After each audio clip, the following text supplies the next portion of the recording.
Hello, friends. Welcome to the Random Thought Pod. I am your random thought leader, Bridge Watt, and I'm here with my co-host, the girl. Representing all of us about everything. Yes, I'm very fortunate that we just lucked out and we found the universal girl. That's Kind of right. like the universal Christ. Maybe that should be Richard Rohr's sequel to it. The Universal Christ. Yeah, his Squeakquel book. It's weird, like when people write sequel books. Mm. It's not a movie, guys. That's a good point. If it's a novel, maybe. Right, But there's more story, but yeah, I read the manuscript for somebody's sequel to one of their books, and I'm like, why does this have to be a sequel? It doesn't even have the same name. They're just did they learn new information? Are they trying to be like, okay, things have changed since I spoke to you last? I guess, yeah. That's gotta be it. Although, I mean, Keith Giles, seriously, his books, it's Jesus Unforsaken, Jesus Unbound, Jesus whatever. They're all right. the Jesus whatever books. The un-Jesus books. The Jesus whatever books. Get them at everywhere books are sold. And then there's now he's got Sola Mysterium. I don't know if I'm saying it right.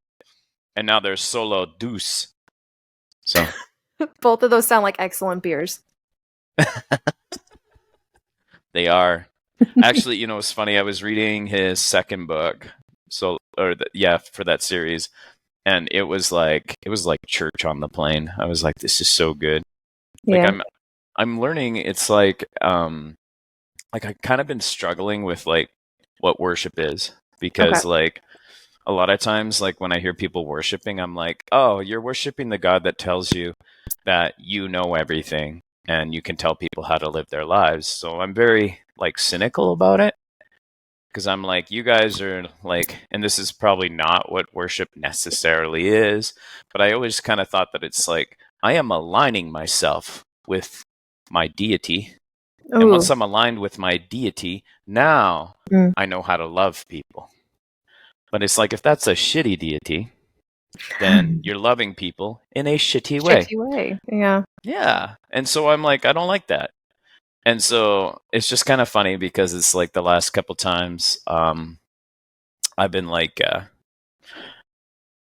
so there was the podcast episode that I recorded previous to this, God Can't, with Thomas J. Ord.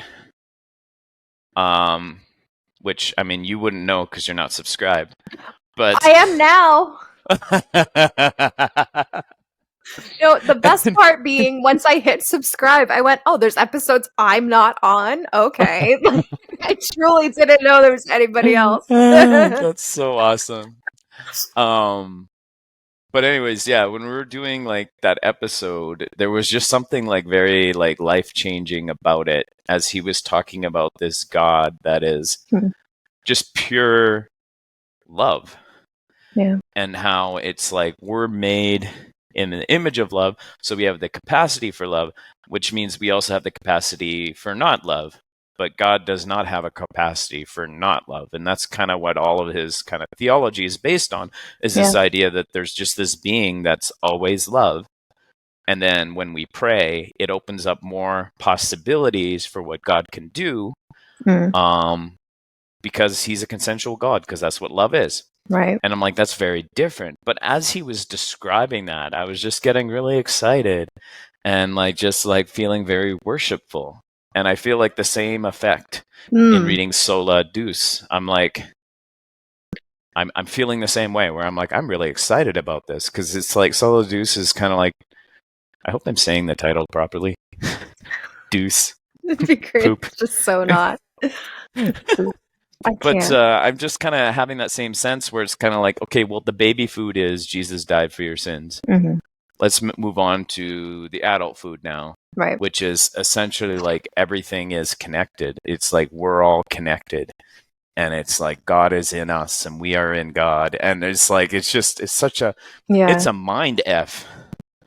You can curse. We can say the F word, but I'm not going to say it. I'm going to save it. But I don't know, it special. It seems like a weird thing to say. Okay. I'm you're doing what to my mind? I remember there was like an image of what like somebody was saying like if your wife's wearing or reading those like love novels, this is what it's doing to her brain, and then it Yeah. showed like the act. Like when Like a lot there's of a our female genitalia in her skull. I'm like, what? I don't think so. Anyways, I don't I'm think not a so either. medical professional. Yeah, I don't know. Oh gosh. There's weird people on Elon's X, On Elon's Elon's sex, X, it's Elon's Elon's X. X is so bad. It's gonna take away the And block as we button. talked about, this is going to be the title of this Yeah, episode, sorry Elon's everyone. Sex. That's Yeah. why we're rated E. You guys going to be like disappointed that Elon's not having sex on this podcast? What if it got taken down? What if he was mad that we used his name in vain? Oh, in vain. Yeah. Yep. The Elon bros are going to be so mad. I don't get it. He's gonna take away the block button. I ain't doing it. Yeah. I am do you debating think? whether this is the deal breaker for me. I have in particular one person that had slandered me online. That's right. And I'm like, do I just let him ramble at me? I don't know.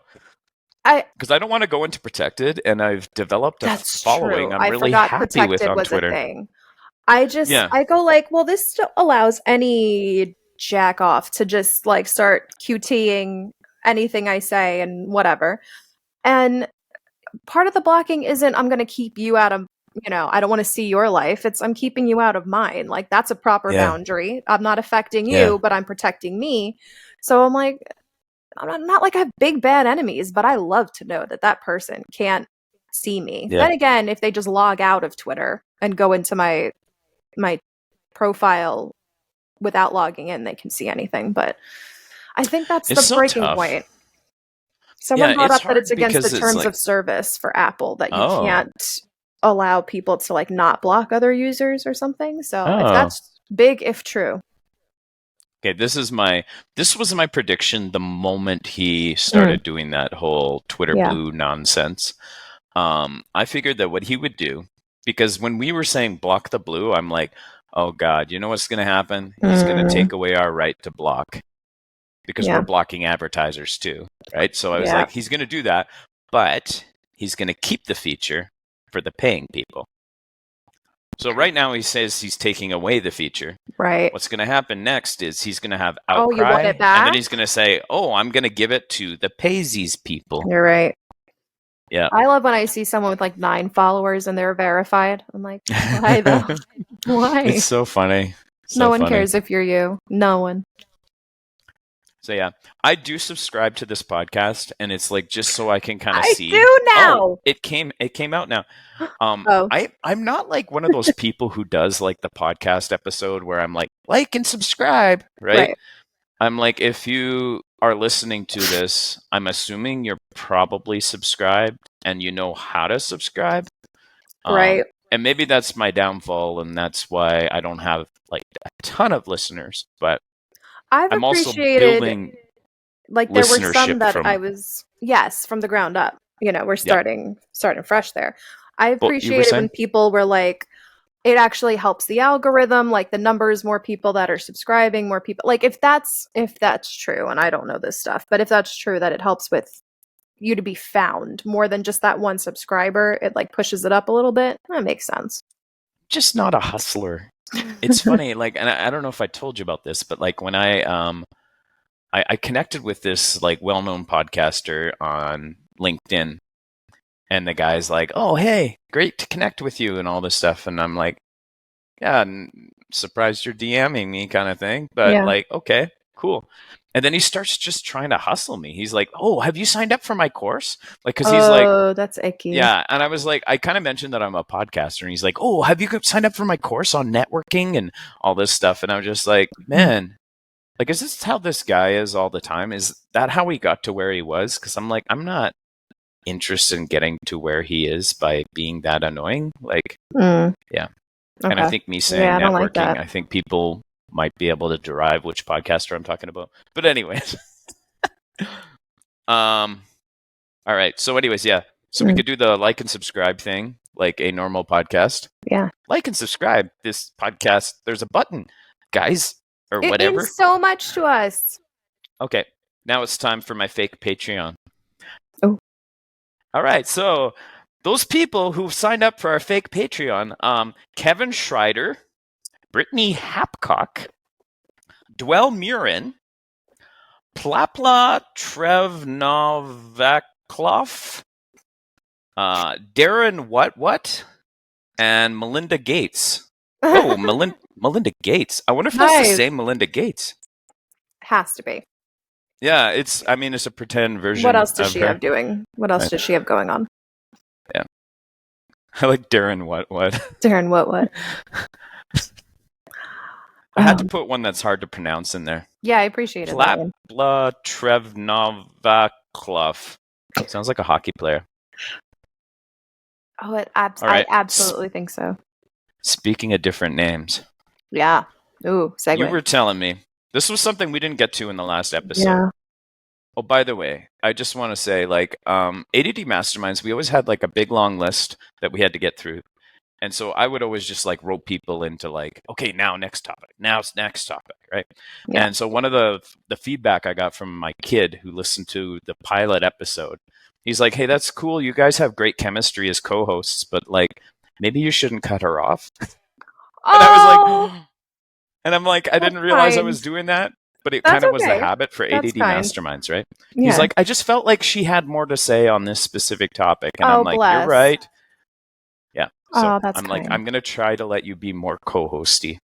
Okay. So different names of God depending on what you want. That was something you really wanted to get to, and we never got to last episode. So tell me. So this came in my head, and I'm assuming it had to do with, it must have popped up with like the Gothard documentary that dropped recently. Oh, yeah. That I was very much taught the names of God and that it was very important. And it wasn't something that everybody did all the time. But I remember, and I reached out to a couple of friends from like high school, and they were like, oh yeah, I still remember all of them and what they did, like these names, these offices of God. But, from the song, everybody knows Jehovah Jireh is your provider. But I was like, oh, no. There's Jehovah Shammah, Jehovah Makedesh, Jehovah Shekenu. I'm saying that one wrong. Jehovah Rapha is your healer. Like, or it's Jehovah Rapha. Yeah. And I remember somebody very specifically that had dealt with, this story is going to end sad for God, but that she had dealt with medical issues for a long time. Uh-huh. And she was like, I had no help, like no relief until I really, like I wrote an actual letter to Jehovah Rapha, like our healer. And then this special diet healed my colon. Like, bless her, she believed it was true. Turns out 10 years later, she had this tremendous surgery and now she's healed. But I thought it was so bizarre. It made sense at the time. And then it was like, is this a code word? Like when you're like in the real serious, like you pray to God normal. And then when it's like, no, this is actually a really big problem. So like Jehovah Jireh's got to come in because we can't make rent.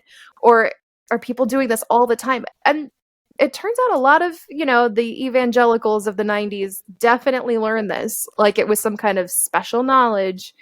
Couple of people here and there said that they hadn't learned it, but is this something that you're familiar with at all? Like as a tactic in prayer? Not that familiar with. Like I knew that God has lots of names. Like there was a John Mark Comer. John God Mark Comer wrote that book, God Has a Name. It was fantastic. I loved that book. It was kind of interesting when he talks about like how in the Old Testament all those gods, he's like, yeah, they really existed. I'm like, what? The fact that someone would acknowledge that was fantastic to me. I loved it. And I was like, no, it's right there. And if you want to get into like the cryptid stuff, there's a lot of like the Watchers and the Rephaim and the Nephilim and everything, like all that stuff's in there. And we'd brush it over. But absolutely true that like these gods that had territories and stuff. And that's why he made a big deal about it, because it's true. People need to talk about this. Crazy though. And it's interesting because I'm like, part of me is like, it's funny to me that evangelicals, the same people who believe God created the world using words, would often say, like with someone like the former president. I mean, he's still president, right? But Right. you know, how he would say like some awful things, and people are like, "Oh, it's just words. Words It's don't just, matter." And yeah, it's like exactly. your faith, words should matter, but at the same time, I do think it's kind of silly that it's like only through Jesus' name can you be saved. Because what if Jesus' name was Eric? This is my favorite thing you do. This is my favorite thing you do. God's name is Eric. I know we didn't. We haven't done it on this episode yet, so I That's was like, true. and I Sorry. can't remember how exactly I explained it on ADD You'd be Masterminds. like, just what if? What if his Yeah, name what was if? Eric? Yeah, it's like, what if Eric died for your sins? It That's what wasn't it was. Jesus, it was It Eric. was Eric. And which I find also fascinating because a lot of people are like, well, people weren't walking around Nazareth calling him Jesus. It didn't sound just like Yeah, that. Someone yeah. recently I read was like, well, his name was actually probably Joshua. And, like Yeshua and all these different, and they're like, no, I don't think we actually know 100% how we should have pronounced his name. So maybe we don't get hung up on those specifics. But I Wouldn't it be don't think it was amazing if Eric. there was like an archaeological find that his name really was Eric? Eric. Oh my gosh. Like he's got this Nordic name for sure. You just bringing white Jesus to fruition. No. I'd be really disappointed if it turned out Jesus really was white. Yeah, that'd be such a bummer.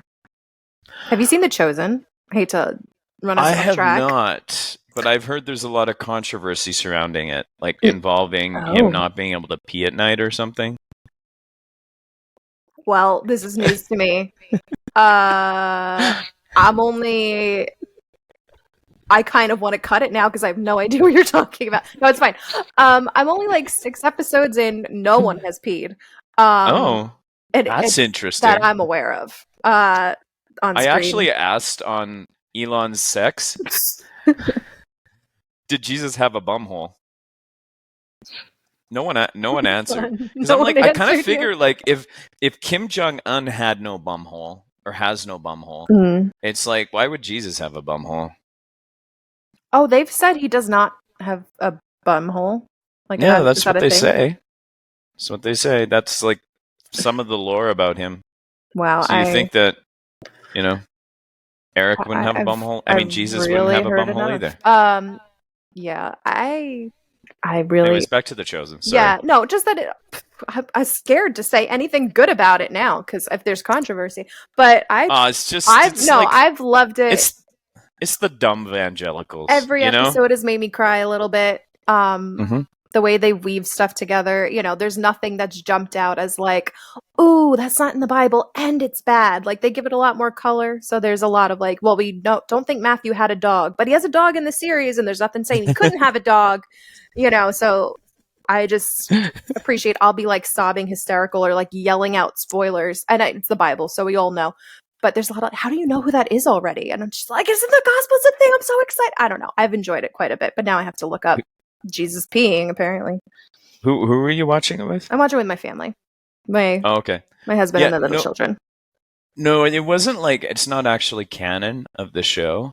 I think it might have been one of the producers because like there were all these dumb evangelicals. I've just coined that term here and now. And I love it. Write it down. Okay, so there was some dumb evangelicals that were like criticizing him for like insinuating that Jesus made a mistake. Like there was an episode where it's like, oh, Jesus made a mistake, and they're like, le gasp, he's not allowed to make mistakes, right? Okay. So then they're like, oh, Jesus can't be sinful because then the whole thing falls apart, and now we actually have to try to be good people instead of just asking for our sins to be forgiven all the time. I'm trying to think if I had seen that already or if it's coming up, but interesting. So I think it was somebody involved in the show was like, well, wait till I come out with the episode where, Jesus can't pee at night, which I'm like, I don't understand what's going on there, but it makes me wonder if he had a bumhole. That's all. What a teaser. I mean, obviously. Good heavens. Okay. So I don't think about the devil much, do you? No. I'm going to say no. I definitely try to keep in mind that, if I'm going to believe that there's God and angels and good forces, that I kind of have to believe that the opposite is out there. But the actual Lucifer, no, I don't think so. I don't know how to click this link without like losing my spot. Right. So I had to edit that out. Behind the scenes. Because that would have been super boring for people to hear all of that. But And I have an so I old edited list. it out. And so this is my segue into the next topic without you guys noticing So that I smooth, edited babe. it out. Yeah, I'm definitely going to keep that part. Controversial country songs. Okay. Yeah, so there's like a couple. There's one that's like the rich men north of Richmond. Yes. And then there was that one, try it out in That a is small town. Yeah. Try that in a small town. Sounds like a sex thing. That was the first thing I thought too, and I thought it was just me. I don't know why. Want to try that in a small town? I instantly was like going right to the towns where like you still can't have sex on a Sunday. It's like still illegal on the books. I don't know how you get caught, but it's out there. But that's the first thing I thought. Okay. Whew. Sex on a Sunday. Elon sex Chick-fil-A. is illegal in some towns. Poor Elon. Homie wants to breed.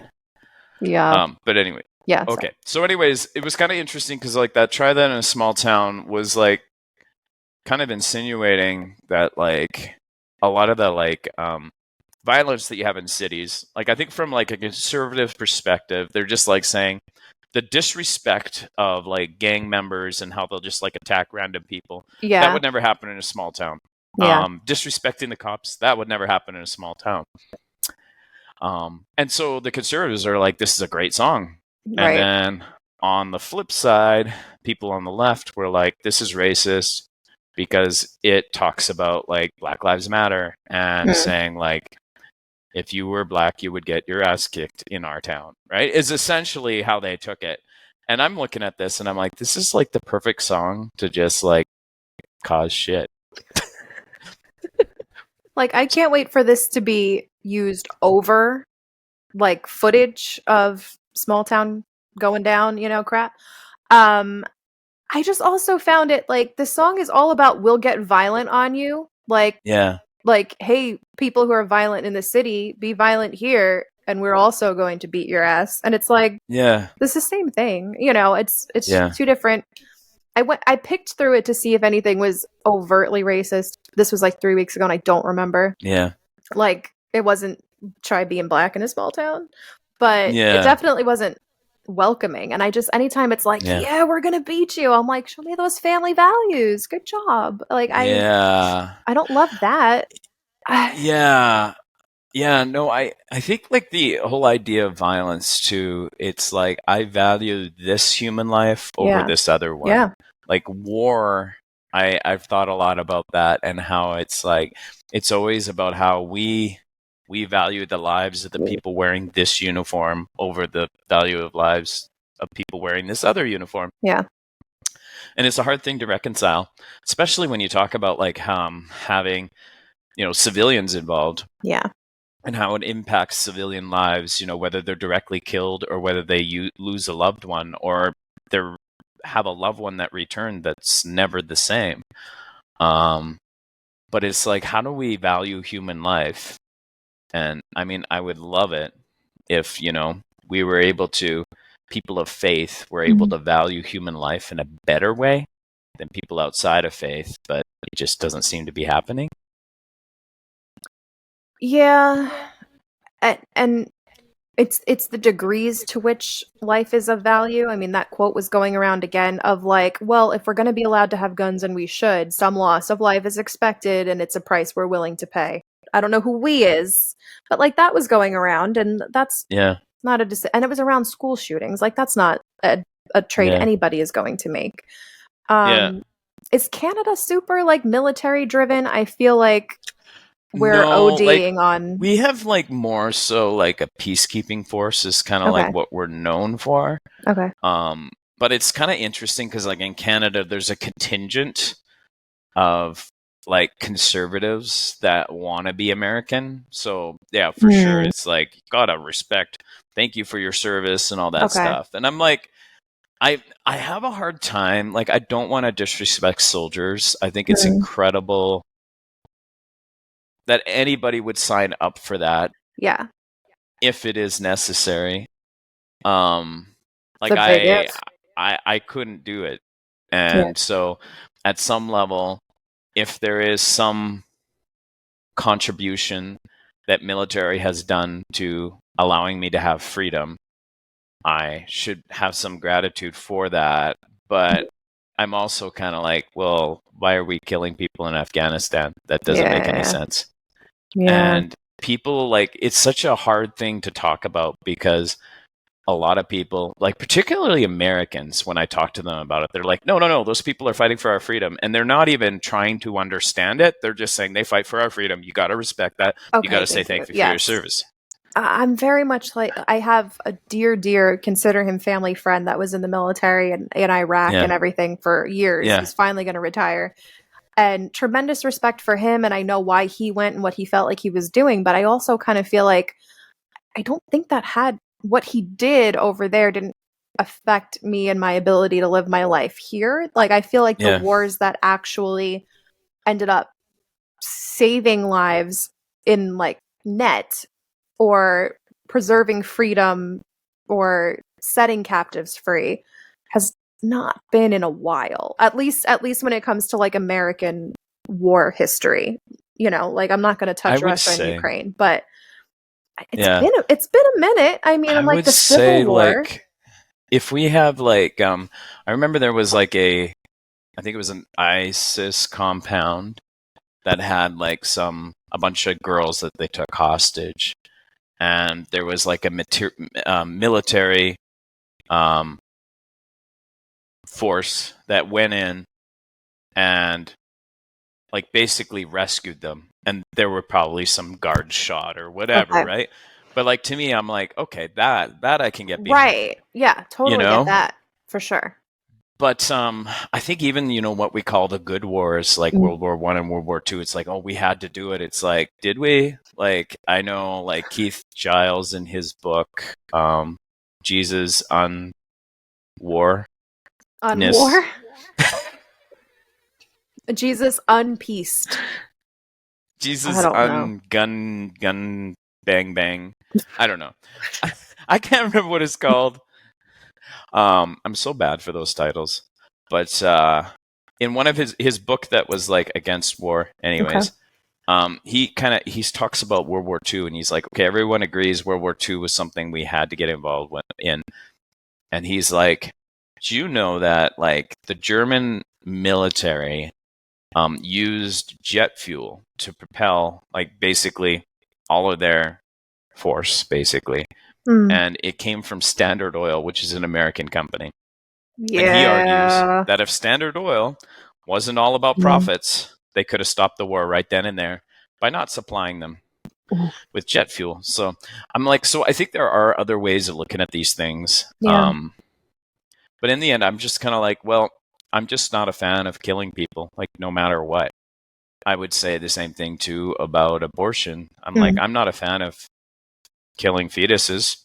Right. I just would not tell a woman in that situation, you absolutely have to give birth. Like, no, Yeah. don't be lazy. You Yeah. birth that baby.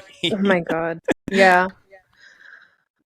Like again, having done it twice, having seen it several times as a birth doula and been there, I'm like, I couldn't make anybody do this. I mean, it's Yeah. tough when it's a stable family unit. It's tough when it's a second, like when these babies are wanted, it's tough. And it's Yeah. as much as a doula and a midwife supporter, I like to be very like, no, it's very, your body's made to do this. It's very natural. It gets dangerous at times, but it's really part of what you're meant to do if you want to. And then also get to go, it could kill you at any moment. Like it was Yeah. 9 terrifying months. And Yeah. then 2 days of work to like that was scary to get it out. But like it's not easy and no one should have to, and God, especially Yeah. not children. I'm sorry. I no. Yeah. I fully agree. I'm like, I think this is it's a big issue of equality because men never have to face that. So for women to not have that element of control to their bodies, Yeah. particularly in situations where they were either coerced Mm-hmm. or worse Right. into getting pregnant. I just, yeah, I can't be okay with that. So, all right. So, other country song. Yes. Yes. Yes. The That was a Rich Men tangent. North of Richmond. And I think this is another one that's like perfectly written in such a way that the conservative will say this is about the working man, and the leftist, all they're going to hear is, those fat people on welfare eating chocolate. I'm funding their chocolate. And I thought what was incredible is there was actually an article I read on this, and I think it articulated what was really bothering me about all of this. And he said, this is Eric Levitz. Whereas left populism posits a binary between the people and the elites, right populism conjures a three-part division in society between the people, the elites, and the undeserving others whom the elites coddle at the people's expense. John. This is exactly what's happening. Oh, that's good. Oh, it is, because I was trying to figure out what's bothering me about this. Yeah. And I'm like, this is the case with like everything. It's like we're mad at the elites and they're mad at the elites because they're allowing those people to be coddled. And it's like, wow. Interesting. I did not. Yeah. I didn't think of that as like the three parts of the pie. Yeah, I think it helps me process this now because I'm like, that's the difference. That's the big difference. Is like they are mad at the elites for allowing those people to be coddled at their expense. Whereas we're just like, no, the elites are taking too much. Yeah. Oh, wow. Yeah. Okay. I have to think about that. That's really good. We have in Canada, we have kind of a dispute going on between us and Meta. I don't know if you heard about that. It popped up just as I pulled up to my house to go do this. It popped up. They like news is banned, right? And they're trying to get that lifted. I did not realize that was happening. A and B, because of the fires, obviously you kind of got to get information out there. That's crazy. So essentially what happened is like they came out with a new bill that is trying to push Canadian content like via algorithm, really. But on top of that, they want like Canadian news to be funded by social media companies. So every time you click on it, that social media company should be taking out of ad revenue and actually paying those news agencies, right? And Meta's like, no, we're not doing that. So they refuse to have Canadian content in their news because they don't want to pay for the articles. And then Google is the same way. Like Google's another one. For whatever reason, Twitter still has Canadian news. So I'm like, I don't know. But it's interesting because it's kind of like Australia tried to do the same thing. And the Australian government caved and allowed news back. I also heard that Canadians are moderately more happy on Facebook as a result. Really? Yeah.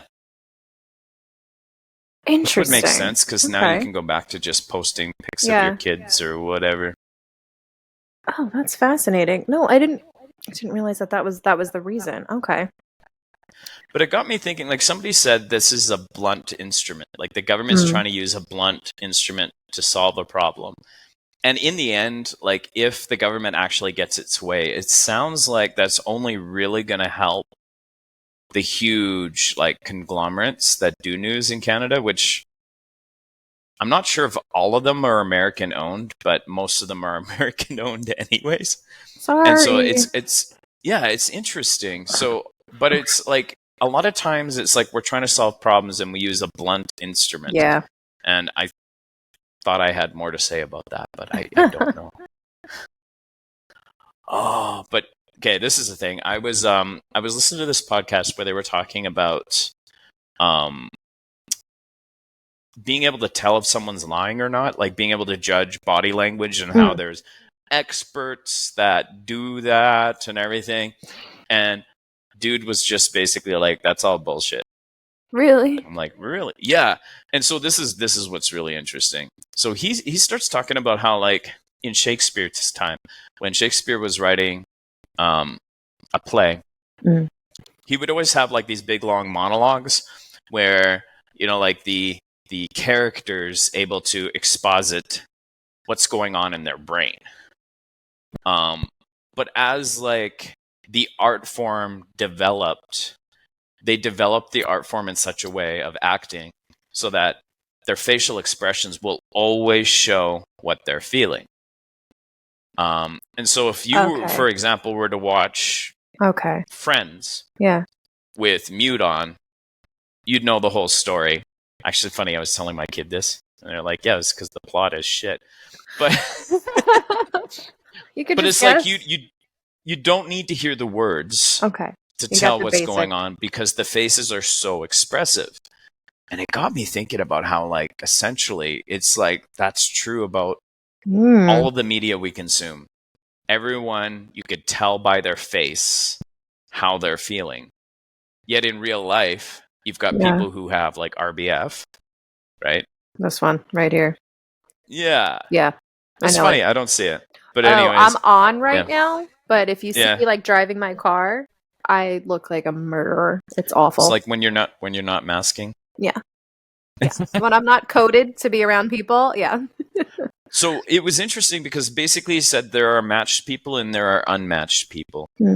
Matched people, their face will match what they're feeling. Unmatched people, their face will not match what they're feeling. And so, like, if you really wanted to tell whether someone is lying or telling the truth, what you would do is actually do some test questions with them. Like, you've got to kind of test their baseline, and then maybe you can start making those judgments. Yeah. Which is grossly inaccurate, but still. Interesting. Okay. Huh. I like to mess with sayings. Like, there was like the show Trailer Park Boys. There was like there's a guy, Ricky, who always like messes up like idioms. I think idioms are dumb to begin with. But anyways, he always messes up idioms. Like, he's like, well, might as well get two birds stoned, right? Or he's like, well, they could be friends with the Benjamins. And it's like, you mean friends with benefits? He's like, no, friends with the Benjamins. The Benjamins do all this weird kinky sex stuff. So I was thinking, I thought it would be funny if somebody said, it's like, well, I don't want to throw him onto the bus. I like that. And then you correct me, right? Right. So I'm like, I don't want to throw him onto the bus. Think you mean under the bus. Why would I do that? That's mean. Or this one. Correct me on this one, too. Okay. That's enough comments from the penis gallery. I think you mean the peanut gallery, John. That doesn't even make sense, though. Peanuts don't even talk.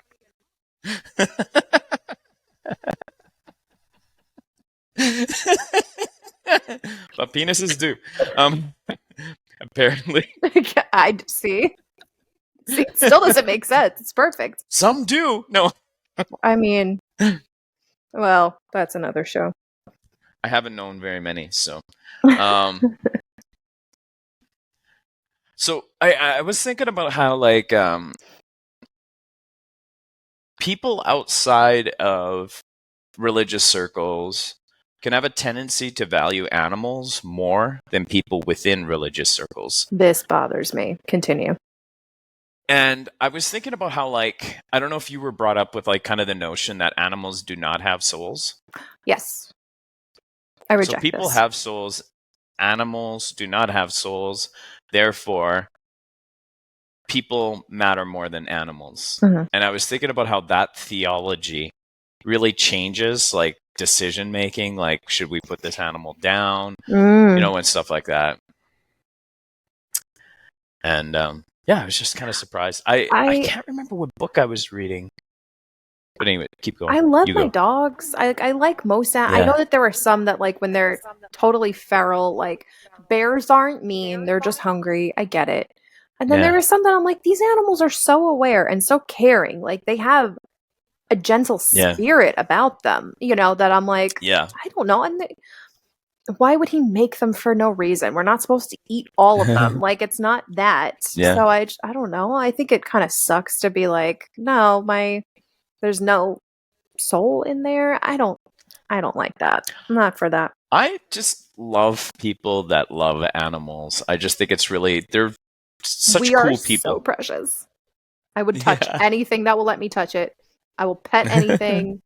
I have a pet that's technically illegal in my state, but I love animals too much. Is it a unicorn? Yes. That's so cool. I want to come see your unicorn. But it has many more corns. It's a hedgehog. No one knows where I live. It's a hedgehog. Yeah. It's awesome. That's great. I can't remember where I read this. You're like, she's nuts. Yeah. I read this in some progressive book, but they talked about non-human kinship, and I just thought that was a beautiful statement. Oh, that's pretty. Mm-hmm. I like that. People, like, anything living can bond. People pair bond things. I mean, I saw a video yesterday of a duck that was raised by an alligator because it hatched in the same clutch of eggs. Like, what? Yeah. That's crazy. I know. So, you're telling me that alligator wasn't, like, blessed by the Holy Spirit to not eat that duck? I mean, I don't know. Try that in a small town. Try that in a small town, in a swamp. I heard on a podcast, or I read in a book. I heard this somewhere. I should just say I heard this somewhere. About animal Prozac and how there are zoo animals that they have to give Prozac to. Really? Yeah. And I was like, we put animals in this unnatural situation, and then we have to give them drugs so that they can mask properly. Such a hard time reconciling with zoos, especially with like really really exotic animals. Of just, I love them and I want to see them. I know I don't have a right to go somewhere and see a puma. Like, they have a right to go live where pumas live. I get the conservation aspect, and like that's important to be done ethically. And I want to go to the zoo. I want to see them all, but I know they're not happy. Like, I struggle with it so much. It's hard for me. But if they're being drugged, I don't think that's happy. I don't think that's good. But it gets me wondering why we as humans need to be drugged to cope in society. Like, what if society is the problem? What if the school system's the problem and it's not the fact that this kid can't sit still? It's like, why are we making this kid sit still? That's a good point. And like, I would love now a t-shirt that says society is the problem, because we've decided this is how people should live, not how people have lived or how people naturally live. I see it a lot when people talk about bed sharing with babies, which I know is a controversial thing, and there's ways to do it safely, and you don't have to if you don't want to. But like, I sleep better when my husband is home, and I'm like, I know that he's here and he's next to me and I'm safe. Like, babies want to be held. They want to be like, that's a natural, that's fine. They're not doing the wrong thing. But society's like, no, like the second they start to get drowsy, go put them down and let them self-soothe and let them figure out how to do it on their own. They're 90 hours old, but you got to put them down. Like, I don't know. And the fact that we bring animals into our homes to just kind of live here, like, I think that harkens back to the olden days and that pair bonding of hunters and gatherers taking their dog to go look for things. I don't know. But yeah, I think we've decided, no, we're going to wear weird shoes. We're going to sleep inside. We're going to put artificial lights, and that screws with everything. Yeah. So I don't know. A lot of it is just made up. And I'm like, I don't think we were meant to. We were meant to live for so much more, as Switchfoot said. So well. I want to say try that in a small town, but it doesn't work. It doesn't work there. We'll find I'll another. have to find another opportunity to say that. I got to say it 3 times. That's what makes it funny. Yeah. Callback jokes are so great. I love it. How about that dumb umbrella diagram? I just can't stop thinking about how stupid that is. You know, it went around, it was gone, and then it came back, and I'm like, thanks for reminding me that you're here. So new podcast, not that I have fans or people that follow. I grew up with a lot of Gothard. Like, not the music stuff, because the church was cool and wanted to sing cool music, but everything else was all taken as gospel truth. And we had the umbrellas, and I sat through the IBLP seminars, and it was in the gift shop at church. Like, that's a really sucky gift. But I appreciate the, if that's how your umbrella works, your umbrella sucks. That, like, you have to have levels of the umbrella. But it's almost like you need, like, so there's Christ is the big umbrella, yes, and then a smaller umbrella that's the husband, right, and then a smaller umbrella that's the wife, and the children under it, right? And I'm like, just like the structure itself, like, and I remember seeing this like as a young married at like a Pentecostal church, and so like they kind of taught that, and it's like, you're the leader of the home, and it's like, okay, and I don't remember saying, this is not how umbrellas work, man. It's because really it's not. like, yeah, it's like almost like if you made the Christ umbrella like small, and then you made the umbrellas bigger as you go down, maybe, but then Christ is not sufficient. So yeah, I think dude just backed himself into the corner when he decided umbrella was the thing. he was like, no, this is the thing. And I remember, umbrella protection, man, I heard that all the time, and it was such a scare tactic, because all of a sudden you're not under that umbrella of protection. Who knows what's going to happen to you, and it could be very, very bad. Like, I don't know, What like is it about that structure that just lends itself to so much abuse? Like, I guess you're giving men all this power, and then once you give these men this power, you can't undermine them by actually admitting that they're being abusive. Oh yeah. It's once it's established that power is given by God, it can't be questioned. And once you're established that there's a huge consequence for not being under that authority, then you're scared. And it's terrifying. I mean, I don't know if any Gothard stuff that you've sat through, but like, I remember pages and looking into, like, I don't know where he got that from, that verse, but he's smarter than me, so he must have figured it out, like that we were going to be sent tormentors, if we, like, which sounds like it's out of Harry Potter, but he truly meant it. Like, he had the chessboard of giving the devil like squares and footholds in your life, and the tormentors that were going to be sent by the devil or possibly by God to like nudge you back into submission. I mean, it was nothing but mentally abusive. I guess, and it all starts with like the heart is deceitful above all else, where it's like, this doesn't feel right, but we have to do it.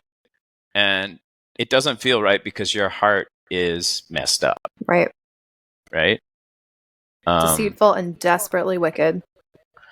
Yeah. And yeah. I don't think I'm a desperately wicked person. I don't think you are.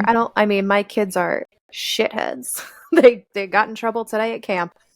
I don't think that they're depraved human beings. I can do all right, if I'm struggling in my own power and I'm doing it for my own good, my righteousness is worth nothing. I'll give you that.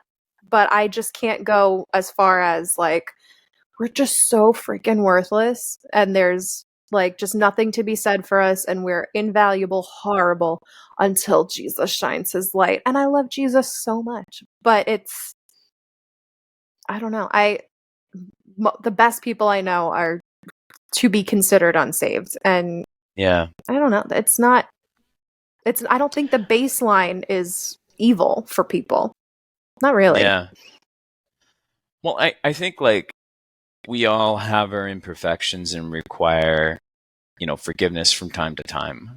I think that this concept of sin has become so problematic because it's like essentially we've got this OCD God that's like, he doesn't like it when you do sex that way. Right. Or, the other things. But it's primarily sex and gender. Really you're not doing is. gender right, and you're Yeah. not doing sex right. You're Those are not the bullying primary things awesome. that make the society so depraved. Yeah. But it's like Gothard was a child molester. Like, it's Yeah. in the end, it's like they're doing much more wicked stuff than the stuff they're concerned about. And so it's like, well, okay, well, what if we start with like, am I putting good into the world? Am I actually doing things that are better for the people around me? And I feel like for a lot of people, they need religion to do good in the world. And I think for a lot of people, they need to lose religion to do good in the world. Ooh, I like that.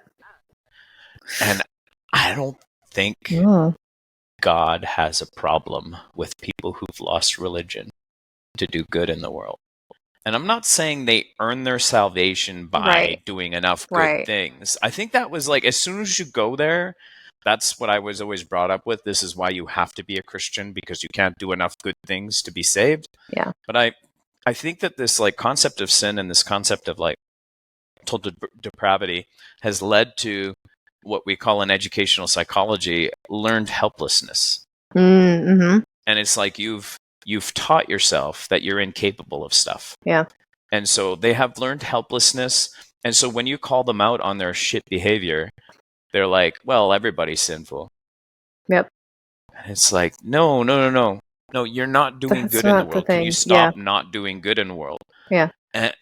But there's no concept there. They're like, well, no, we all sin. And it's like, you guys have this. And I talked about this actually in the last episode, the flat view of sin. And it's like, if you have a flat view of sin, then you can see like, somebody actually doing damage to people and somebody like not seeing their body the right way. And you see that the same thing. Yeah. And it's like, and so like the reason why the church is so angry at trans people and gay people is because they think that they're holding on to this unrepentant sin. Whereas someone like Bill Gothard, he fucked up. Yeah. But he asked for forgiveness. So that makes him better than these gay or trans people. I think that's spot on. And I think, I don't think God's worried about anybody losing a grip on religion. And this came up, I found this fascinating, that it was, religion, if we think of it in terms of like the Pharisees and how they were in scripture.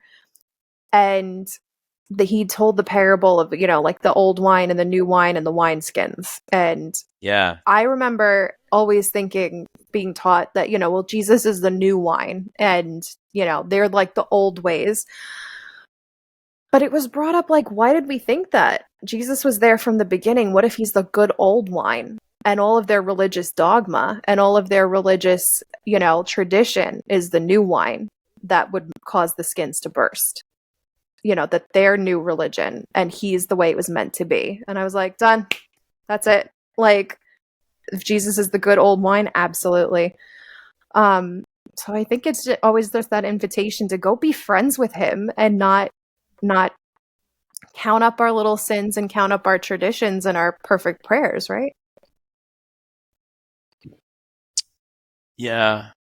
It's interesting because like I even had a moment, like where I was talking to Thomas J. Ord, and he said to me, like, I'm not sure if God exists, but I like this concept of God being love, and that's what I'm doing. And I'm like, that's so cool. And I was thinking about how, like, I've talked to a few people that have deconstructed to the point where they're like, they're not sure if God exists. Yeah. And for me, I'm like fortunate because I still have this sense of God being with me. Yeah. Like just this presence, this constant presence. And I'm like, it's so beautiful. To the point where I can read about Jesus and look at this and say, why do I feel like closer to God than Jesus right now? Because I'm reading some things that Jesus has said and being like, I don't know if I agree with this. I don't know if I like how he treated this woman. Right. When he said that, even dogs get scratched from the table. And I'm like, I know, people are like, oh, he was being sarcastic or whatever. But I'm like, I don't know why he had to be a dick there. Right. Yeah. And, and then his take on divorce, I'm like, I don't think saying only marital unfaithfulness is a fair way of looking at it. But I'm at peace about that. I'm like, I disagree with Jesus on a couple things, and I'm like, I'm okay with that. Yeah. I think so. I think that's fine. I don't think he's scared of that. Yeah. No, I don't have this sense that God is angry with me. I don't have this sense that God is angry with anyone. Like and I think, he's able to, I like the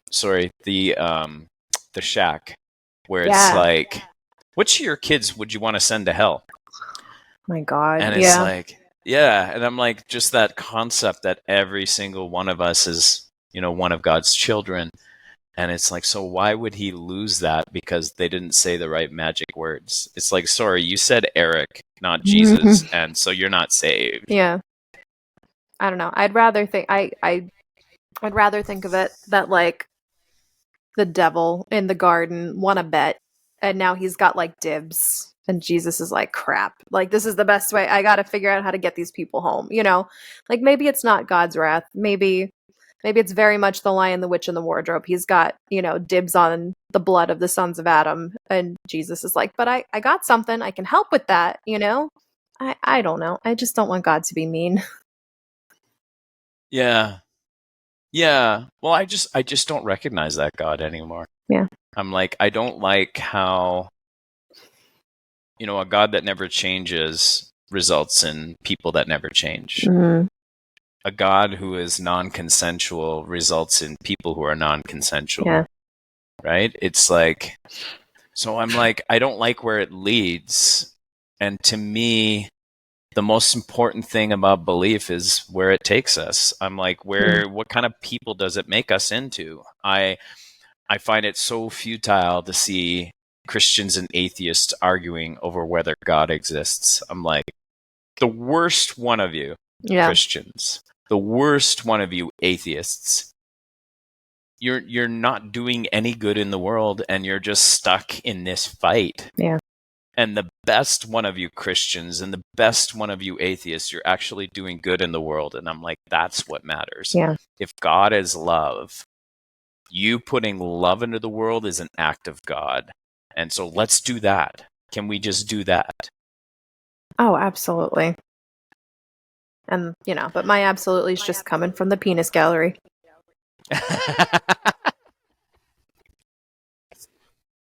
Well, this was fun. Very fun. Thank you. We'll have to do this again. We should soon. Like right away. Right away. But you guys are going to have to wait for that episode for like 2 weeks. So, yeah. Sucks to be you guys. Sucks to be our listeners. It really does. Sorry to our fan. Follow the girl on Twitter. While you still can. I drink anarchy while you still can. Are you on other things? I'm on Instagram. I don't really give it out. And then I did Threads, but because it linked to my Instagram, but like because my kids are on it and stuff, I was like, I'm not really going to use it. I wonder if I can do a separate Threads. Or does I have it a have locked to account on Threads. Okay. So I have a locked account on Threads. So you can follow me at Bridge Levoit there. And I'm also on Blue Sky. If you want a Blue Sky invite, I will hook you up. Yeah. Is it like poppin'? Yeah. Do we like it over there? Yeah. You can have the next one. Yeah. And then I'll open up to listeners. DM me if you want. DM me on Elon Sex if you want. Slip into my DMs. Ooh, so slimy. So slimy. All right. All right. Goodbye, everyone. See you in a little bit.